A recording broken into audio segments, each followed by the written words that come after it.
तो question number 16 पढ़ो। If A matrix given है आपको 3/3 में, प्रूफ दैट ए की power 3 minus 6a² plus 7a plus 2a। देखो ये क्वेश्चन आप घर पे करने लायक क्वेश्चन है, तो हिंट दे दूं कैसे करना है। 1 0 2 0 2 1 2 0 3। पहला पूरा क्या करना है, a² निकालना है, a इंटू ए कर लोगे। अगला स्टेप करना है a की पावर 3 a² इंटू ए। देखो जो ये आंसर यहां पर आएगा उस वाले आंसर को लिखकर उसे a से मल्टीप्लाई कर देंगे तो क्या आ जाएगा, a का क्यूब आ जाएगा। अब आपके पास देखो a का क्यूब मिल गया 6a², a² यहां से मिल जाएगा, 7a ऑलरेडी मिल चुका है, प्लस 2i, और i का मतलब क्या होता है, आइडेंटिटी मैट्रिक्स। और इन सबको सॉल्व करना घर पे बैठ के, तो क्या आंसर आना चाहिए, बिल्कुल 0। तो ये क्वेश्चन थोड़ा लेंथी है, बस कुछ नहीं है, आपको मल्टीप्लिकेशन आना चाहिए, a इंटू ए कर लेना, फिर जो आंसर है उसे यहाँ लिख के उसे a से दोबारा मल्टीप्लाई करना, तो a का क्यूब आ जाएगा और यहाँ वैल्यू पुट करनी है। तो ये ऐसा होमवर्क क्वेश्चन है। क्वेश्चन नंबर 17 पढ़ो। कहता है इफ a गिवन है एंड i गिवन है, find k show that a² = ka minus 2i। यहां k की वैल्यू फाइंड करनी है, बहुत अच्छा क्वेश्चन है, ध्यान देना। 3 - 2 4 - 2 a गिवन है, i क्या करेगा बच्चों, 1 0 0 1, और आपके पास a² = ka माइनस 2i। देखो a², तो a² को क्या करना पड़ेगा, a इंटू a, और k की जगह k रहने दो, a की जगह वैल्यू पुट कर देंगे, -2 की जगह 2 और i की जगह फिर वैल्यू पुट कर देंगे। 3 - 2 4 - 2 3 - 2 4 - 2 a इंटू a, तो इससे क्या निकल जाता है, a², k इंटू a, की जगह फिर मैंने वैल्यू पुट कर दी a की जगह, a मैट्रिक्स दे रखा है, i की जगह 1 0 0 1। फर्स्ट रो को फर्स्ट कॉलम से करेंगे, चेक करो क्या आएगा, 3 3 जा 9, -2 को 4 से करेंगे क्या आएगा, -8। फर्स्ट रो को सेकंड कॉलम से करेंगे तो 3 2 जा 6 -6, माइनस माइनस 2 2 जा 4, 4 3 जा 12, -2 को 4 से करेंगे तो -8, 4 2 जा 8, माइनस माइनस प्लस 2 2 जा 4। k को सबसे मल्टीप्लाई कर दो, 3k - 2k 4k - 2k, 2 को हम मल्टीप्लाई कर देंगे, 2 0 0 2, 9 में से 8 गया 1, -6 + 4 -2, 12 में से 8 गया 4 -4, 3k में से माइनस करेंगे 2 तो 3k - 2, -2k - 0 तो -2k, 4k में 0 माइनस करेंगे तो 4k, -2k - 2। जैसे देखो ये भी 2/2 की मैट्रिक्स है, ये भी 2/2। जब दो मैट्रिक्स के ऑर्डर सेम होते हैं, क्या बताया था मैंने आपको, corresponding elements are equal. 1 = 3k - 2, तो 1 = 3k - 2, 1 + 2 = 3k, 3/3 = k, तो k की वैल्यू क्या आ जाएगी, 1। कोई डाउट इसी मन में, कंफर्म कर लेगा k की इक्वल टू क्या वैल्यू है, k का वैल्यू आना चाहिए 1। 3.2 क्वेश्चन नंबर 17, k = 1। कोई डाउट इसी मन में, इसे कॉपी करो। क्वेश्चन नंबर, तो question number 19 words problem given है। ये क्वेश्चन डायरेक्ट नहीं दे रखा, कई सारे उसमें वर्ड गिवन है, उस वर्ड को पढ़ेंगे आप, उसको समझेंगे तब क्वेश्चन सॉल्व करेंगे। A trust fund has ₹30,000 that must be invested 2 different types of bond. देखो एक ट्रस्ट है 30,000 पे इन्वेस्ट करना चाहती है तो डिफरेंट बॉन्ड में। द फर्स्ट बॉन्ड पे 5% interest per year and the second bond पे 7% इंटरेस्ट पर ईयर। एक बॉन्ड ऐसा जो 5% इंटरेस्ट दे रहा है, एक बॉन्ड ऐसा जो 7% इंटरेस्ट दे रहा है। Using matrix multiplication determine how to divide ₹30,000 among the two types bond if the trust fund must obtain annual total interest ₹1,800, number 2 पे 2,000। तो ए पार्ट मैं करवाऊंगा, सेकंड पार्ट आपको घर पे खुद करना है। आपके पास 30,000 रुपये हैं, ठीक है, दो टाइप में इन्वेस्ट करना है। फर्स्ट बॉन्ड, यहाँ मैं क्या लिख दूंगा बेटा, सेकंड बॉन्ड। देखो वर्ड्स प्रॉब्लम में क्वेश्चन आपको लगते हैं मुश्किल से, ये होते बहुत इजी हैं। 3-4 लाइन दे रखी थी, उसे मैंने पढ़ा, आपने समझा, अब हम सॉल्व कर रहे हैं। केवल पढ़ पढ़ के समझना ही खेल है। अगर मैं फर्स्ट बॉन्ड में एक्स अमाउंट इन्वेस्ट कर दूं तो सेकंड में कितना इन्वेस्ट करूंगा, गलत। दूसरा बोलो, अगर बेटा 30,000 रुपये टोटल है मेरे पास, उसमें से एक्स मैं इन्वेस्ट करता हूँ फर्स्ट बॉन्ड में, कितना, गलत, 30,000 माइनस एक्स, क्योंकि टोटल कितना आपके पास 30,000 है, ठीक है। और यहाँ से कितना इंटरेस्ट मिल रहा है आपको, 5%, यहाँ से कितना मिल रहा है 7%। 5% मतलब कितना होता है 0.05, इसका मतलब 0.07। एक बात बताओ, आपके पास ये अमाउंट है,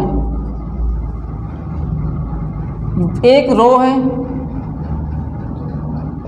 2 कॉलम है, ठीक है, एक रो है और 2 कॉलम है।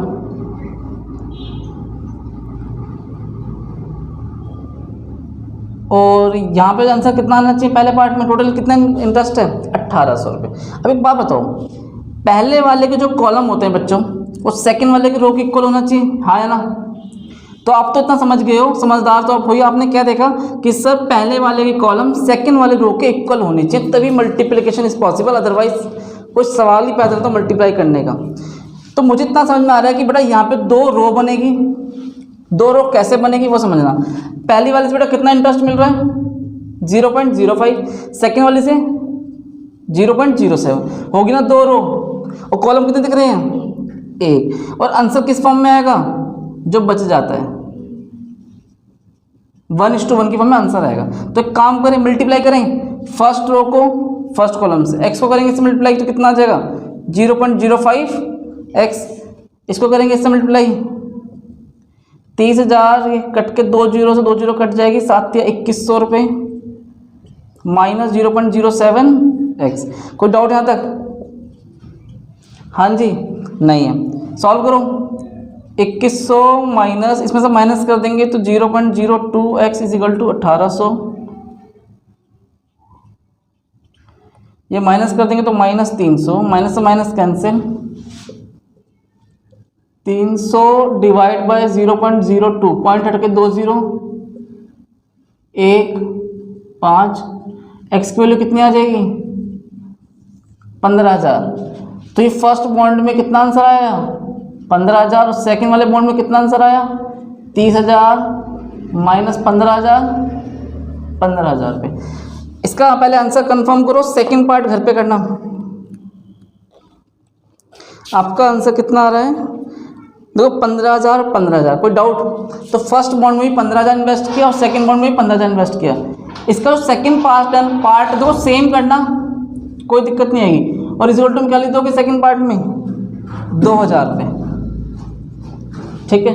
फर्स्ट पार्ट में आपका कितना मल्टीप्लाई था 1,800 का टोटल इंटरेस्ट था, और सेकंड पार्ट में कितना 2,000। सेम प्रोसीजर, सेम क्वेश्चन, यहाँ तक बिल्कुल सेम चलता चला जाएगा, बस इस जगह 2,000 आ जाएगा और सॉल्व कर लेना, आंसर आ जाएगा। तो ये पार्ट आपके लिए होमवर्क है, कॉपी करो इसे। जो क्वेश्चन नंबर 20 पढ़ना, एक वर्ड्स प्रॉब्लम वाला क्वेश्चन है ये भी। The book shop of particular school has 10 दर्जन केमिस्ट्री बुक्स, 8 दर्जन फिजिक्स बुक्स, 10 दर्जन इकोनॉमिक्स बुक्स, ठीक है।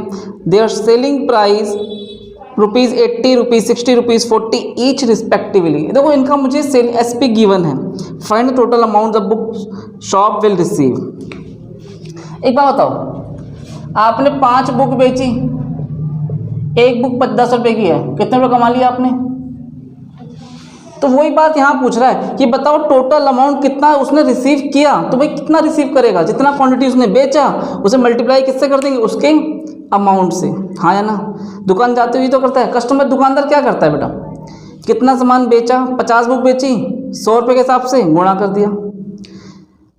50 बुक बेची इस रेट से, बस 10 पेन बेचे इस रेट से, 30 नोटबुक बेच दी, रफ नोटबुक इस रेट से, उन सबको मल्टीप्लाई करके सॉल्व कर लेगा, आंसर आ जाएगा। यही तो काम करता है। क्या हम वही काम यहाँ ना कर सकते हैं? सेम क्वेश्चन है बिल्कुल। देखो 10 दर्जन केमिस्ट्री की बुक है आपके पास, बेटा 1 दर्जन में कितनी बुक होती है? वेरी गुड, 12 बुक्स होती हैं।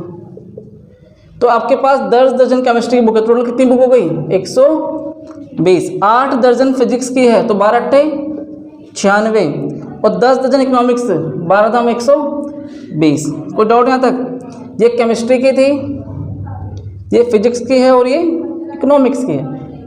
3 रो है और एक सॉरी गलत बता रहे हो, 1 रो है और 3 कॉलम है।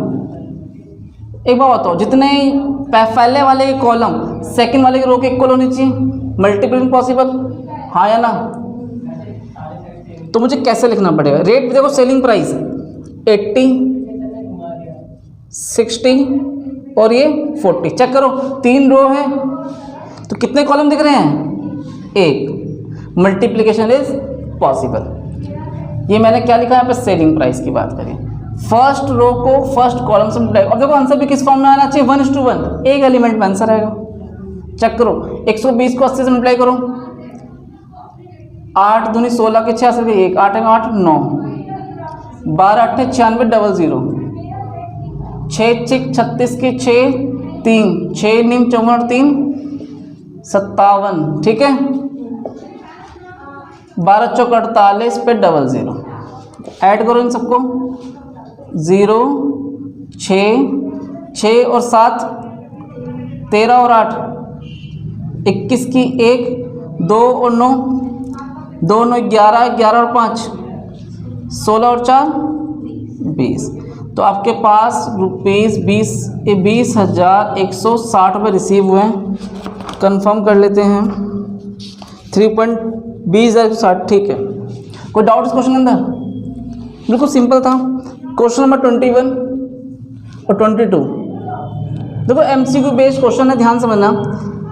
कहता है assume XYZ W and P are matrices of order 2 into n, 2 into n, 3 into k, 2 into p, n into k, 3p into k। कई सारी बातें गिवन है। Respectively, choose the correct answer in exercise 21 and 22. The restriction n k p so that py plus wy will be defined। देखो एक बात बताओ, पहले लिख लेते हैं। x का ऑर्डर क्या गिवन है? 2 into n, y का 3 into k और z का क्या गिवन है? 2 into p, w का गिवन क्या है आपके पास? n into 3 और p का क्या गिवन है? p into k। आपको क्या निकालना है? P Y plus W Y. p में क्या है? p का ऑर्डर क्या गिवन है? p इंटू के। y का ऑर्डर क्या गिवन है? 3 इंटू के। अब ये क्वेश्चन पर हटाओ यहाँ से। हाँ जी, w का n इंटू 3 और y का 3 इंटू के, ठीक है। एक बार बताओ, अगर पहले वाले के कॉलम सेकंड रो के इक्वल होने चाहिए, हाँ या ना? तो यहाँ से क्या फील कर रहे हो आप? के की वैल्यू कितनी आ गई है? 3।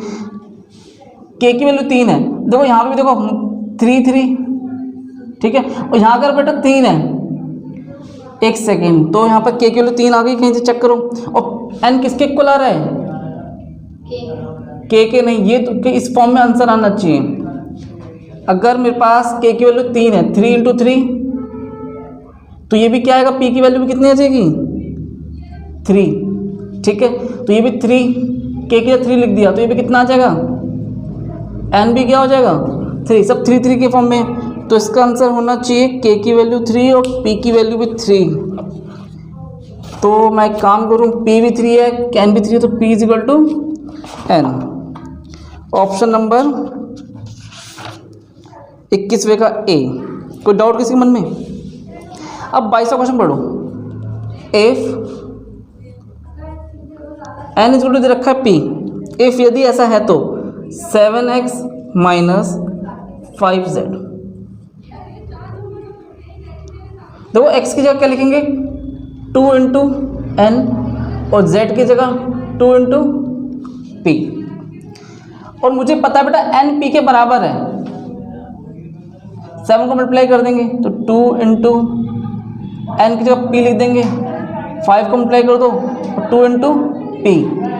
ठीक है, तो देखो एक से नोटिस करना, देखो यहाँ पे सब समझना, ये भी p है ये भी p है, दोनों इक्वल है।